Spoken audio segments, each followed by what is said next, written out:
Good day, everyone. I am Joshua Salarda Gamayat, and today I will be discussing about CBT monitoring tools or the competency-based training monitoring tools. So before I start my discussion, allow me to read first the following learning objectives for this lesson. So the first one is you should be able to enumerate the monitoring tools used in CBT. Second, differentiate a progress chart from an achievement chart. And the third one is identify the contents that should be in the monitoring tools. So let's start my discussion. Monitoring is a very important activity in CBT. As a trainer, you should be able to monitor daily activities of each trainee so that their training progress is recorded. So in this lesson, you will learn how to make and use the monitoring tools. So in competency-based training or CBT, monitoring tools are records, charts, or documents used to track and assess the progress, performance, and accomplishments of trainers throughout their training. So they help trainers, supervisors, and industry partners ensure that every trainee is meeting the required competencies or skills, knowledge, and attitudes step by step. There are 4 types of CBT monitoring tools. The first one is what we call a progress chart. So this chart is a monitor of the learning outcomes and competencies achieved by each trainee. It is displayed on a place within the training area frequented by the trainees. So trainees or trainers and even visitors can easily see how far along each trainee is in the training program. It answers questions like which skills has the trainee already learned or which competencies are still in progress, and has the trainee reached the expected outcomes within the training duration. So ang progress chart is mura sa daog kanang naay mura sa daog kanang ay chart, mura sa daog na checklist bitaw kung sa classroom pa is mura sa checklist forma nga kanang naay checklist of attendance marag nga na bitaw. So sa test dalahi sa ilaha kay gitawag na sila og kanang naay progress chart from the word progress itself, meaning to say kung kanang naay i-measure kung asa na or kanang naay unsa pay kanang naay na-achieve sa mga trainees or asa pay or unsay next nila nga buhaton sa ilahang kanang naay sa ilahang training. So I have here example of kanang naay progress chart. So ang progress chart is inganis daog forma. So ang buhatan ra sa kanang naay progress chart is i-display na sadya nga kanang sa lugar kung asa perminti makit-an sa mga trainees or sa trainees, sa trainers ug sa kanang sa mga bisita, sa mga supervisors or mga visitors ingana. So kanang ay ibutang na siya adto i-display kay para bitaw ma-monitor pod sa trainer o sa trainees kung asa na kung unsa na progress sa ilahang training, kung asa na sila, kung naka-start na ba sila or hapit na ba sila mahuman sa ilahang training. So ang ibutang ra dana is isuwat nila tong katong naay list, mag-list sila og kanang naay specific nila nga kanang naay mag-list sila og specific nila nga mga competencies nga ilahang buhaton. So once nga ilahan na nang nagama na nga competency is ilaha nang checkan. So butang na is daog kanang naay check. So mura ra gid checklist. So kung minto si check na nga for example kani nga column is na check na ni. So check na nila minto say humana mo ana. So next na pud mo nga kanang naay activity. So why is kanang naay progress chart important? So importance is that for trainees because they can see their progress and get motivated. So for trainers also they can identify who needs extra help and who is excelling. And for institutions or visitors, it shows transparency of learning and learning achievements. So muna to ang giingon ganiha nga kanang naay i-display sila sa place nga asa sila visible, kung asa sila perminti makit-an kay para makita pod sa mga trainees or trainers ug sa mga visitors nga naadjay progress ang ilahang gibuhat nga training.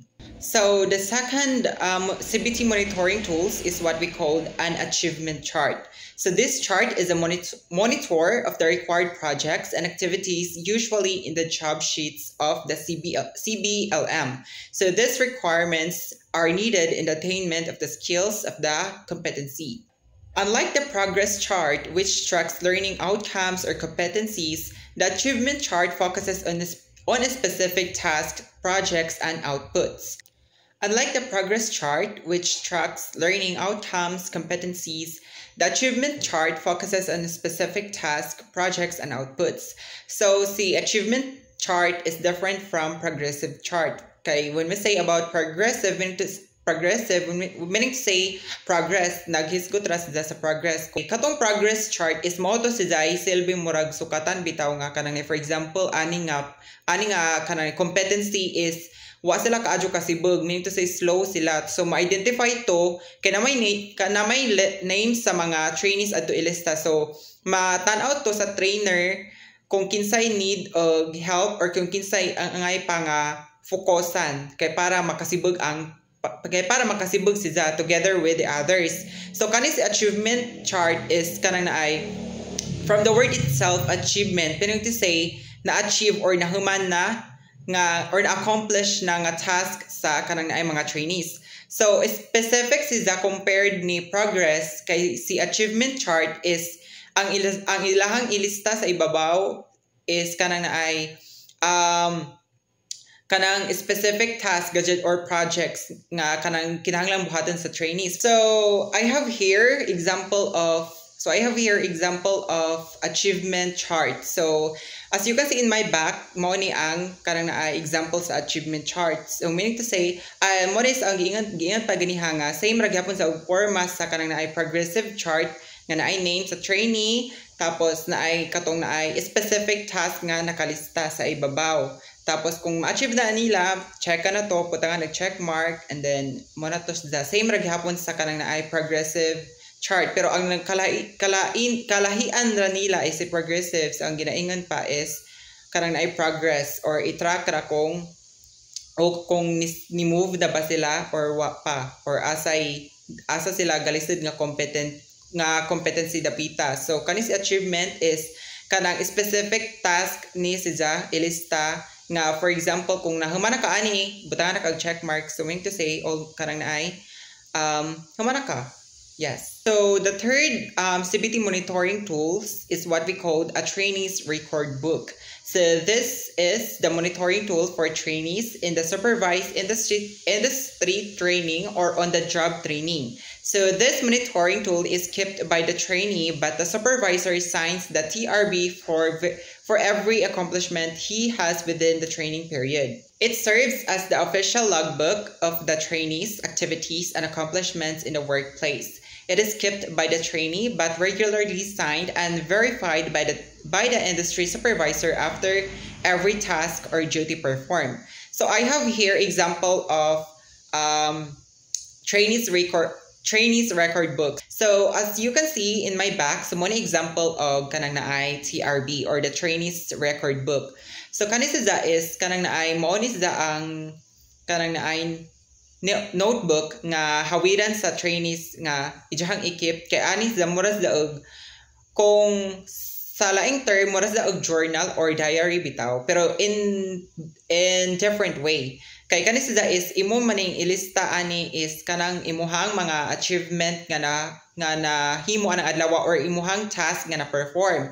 So example ani is kanang naay kuan, let's say kanang housekeeping. So for example sa pagkabuntag, for example 9 to 10, kay butangan man sa naog oras, kay check man gud na sa kanang naay supervisor kung ni match ba ang imuhang gipangsuwat sa imuhang record book sa imuhang gibuhat. Kay basin nagsuwat-suwat ra bitaw kaog kanang naay imuhang gibuhat air nga na tapos wadi na nimo kanang naay gibuhat jud sa workplace. So mo nang kanang naay supervisor ila ng irregular check kay para ma-verify pud nila kung sakto ba ang imuhang gipangsuwat. So going back sa example, so example ani is for example alas 9 to 10 is ang imong gibuhat is nang laba ka, for example laundry, ang imong gibuhat to is laundry. So mo na is example sa task nga imuhang na-achieve nga based ra pud sa kanang naay learning competencies. So laundry apil man sa housekeeping, right? So auto siya. So after adto is kanang naay katong check na sa imuhang supervisor. So the fourth one, the last one, we have trainees progress sheet or in short TPS. is also a monitoring tool sheet for industry training. It is, however, kept by the industry coordinator as the trainer's accomplishment reflected from the TRB. So this monitor is accomplished during the monitoring visit. So the purpose of the trainee's progress sheet is to monitor the overall progress of the trainee during industry training, to summarize the accomplishments from the trainee's TRB, and to evaluate the competencies the trainee has achieved, and lastly, to assist in preparing the trainee for final competency assessment. So at this time, we're going to talk about the guidelines in making the progress chart. So the first one is recommended dimensions of the chart is 4 feet by 6 feet in dimension so that it can be glanced at by the trainee from any corner of the workshop. So kinahanglan mo rag dako-dako pud enough kay para bitaw mas klaro nga makita just da dili kay kanang ay gamay ra kaadyo nga murag bond paper ay mong i-print, so dapat dako-dako sadya. And then next is the qualification title should be written on top, so dapat naadyo sa ibabaw, same sa katong ahong gihatag nga example earlier. So third one is it should contain all the learning outcomes as reflected in the training regulation. Fourth is the names of the trainees are reflected in the second column in alphabetical order. Next is the training duration reflects the nominal duration of the qualification. And also, all trainers involved in the training are reflected in space provided. Another is write the legend for recording the accomplishments of trainees. And the last one is to accomplish the chart. Put a check on every learning outcome finish and a letter C on the column for the competency if the trainee passes the institutional competency evaluation. So, mo to ang giingon ganiha nga sa pinakalas nga part sa kanang ay chart is na ato nga column sa institutional competency evaluation, meaning to say ato i-mark sa trainer nga markahan ni sa C, meaning to say competent sila nga trainee kung nakapasar sila sa institutional competency evaluation. So the second guidelines that I will be discussing is the guidelines in making the achievement chart. So the first guideline is recommended dimensions of the chart are 4 feet by 6 feet in dimension so that it can be glanced at by the trainee from any corner of the workshop. So same ra gihapon sila guidelines sa kanang naay katong progressive chart. So next put is the qualification title should be written on top. Same ra gyapon sila. Instead of the learning outcomes, the required activities and outputs are written. So mo na ni ilahang kalahian kay si progressive chart magud kay is ang butang ra sa ibabaw is katong kanang naay learning outcomes. So si achievement chart is ang ibutang jud adto is katong mga required nga activities and outputs nga ilahang nagama. So mo to ang giingon nga mas specific si achievement chart kay adto jud ma-track down sa mga supervisors ug sa trainer nga kanang ug sa mga trainees also itself nga ma-track nila nga nahuman na day sila ani nga kanang naay nahuman na sila ani nga kanang naay activity. And also, same ra gihapon sila, the training duration reflects the nominal duration of the qualification. All trainers involved in the training are reflected in space provided. Write the legend for recording the accomplishment of trainees. And also, same ra gihapon sila nga sa pinakalas nga part sa chart is na atong katong naay institutional competency evaluation, meaning nga which is markahan sa trainer. Og letter C, meaning to say competent kung nakapasar ka sa kanang naay karang institutional competency evaluation. So, mora to sta. Okay, so that's it for my discussion for today. So again, my topic is all about CBT monitoring tools or the competency-based training monitoring tools. So, mo to sila upat ka mga monitoring tools nga gigamit sa competency-based training. So, those tools are helpful jud kanang naay if we're going to talk about kanang naay mga trainings kay mo man jud sila kanang naay isapot sa mga kanang naay helpful nga mga way para ma-track down nato or makita nato ang mga progress sa mga sa ato ang mga gipang train nga mga people. Once again, this is Joshua Salarde Gamayat and have a good day ahead everyone. Thank you.